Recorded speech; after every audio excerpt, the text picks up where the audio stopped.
Reality show big boss season 9లో పాల్గొని full popularity తెచ్చుకున్న వారిలో దివ్య ఒకరు. కాంట్రవర్సీ క్వీన్గా పేరు తెచ్చుకున్న ఆమె ఇంట్లో ఉన్న సమయంలో నెగటివిటీని అందుకొని విన్నర్ కాలేక హౌస్ నుంచి బయటకు వచ్చేసింది. ఇక ఈ సీజన్లో కళ్యాణ్ పడాలా విన్నర్ కాగా ఈ షోలో పాల్గొన్న వారంతా బయటకు వచ్చాక ఫుల్ బిజీ అయిపోయారు.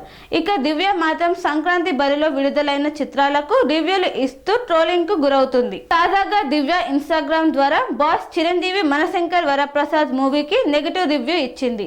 ఈ వీడియో కాస్త సోషల్ మీడియాలో వైరల్గా మారడంతో నెటిజన్లు ఏకిపారేస్తున్నారు.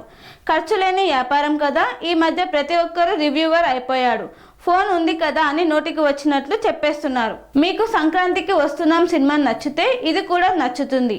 అనిల్ రావుపూడి గతంలో చేసిన చిత్రాల మాదిరిగానే ఉంది, మీకు నచ్చితే మీరు కూడా సినిమాలు చూడండి అని చెప్పింది. దీంతో విషయం తెలుసుకున్న వారంతా తీవ్రంగా ట్రోల్ చేస్తూ మా boss cinema block buster hit అయితే యావరేజ్ టాక్ లా రివ్యూ ఇస్తావా అని ఫైర్ అవుతున్నారు. కాగా మెగాస్టార్ చిరంజీవి నయనతార జంటగా నటించగా అనిల్ రావుపూడి దర్శకత్వం వహించారు. ఈ సినిమా సంక్రాంతి కానుకగా జనవరి 12న థియేటర్స్లోకి వచ్చి ఘన విజయం సాధించింది. అంతేకాకుండా భారీ కలెక్షన్లు రాబడుతూ పలు రికార్డులు సాధిస్తుంది.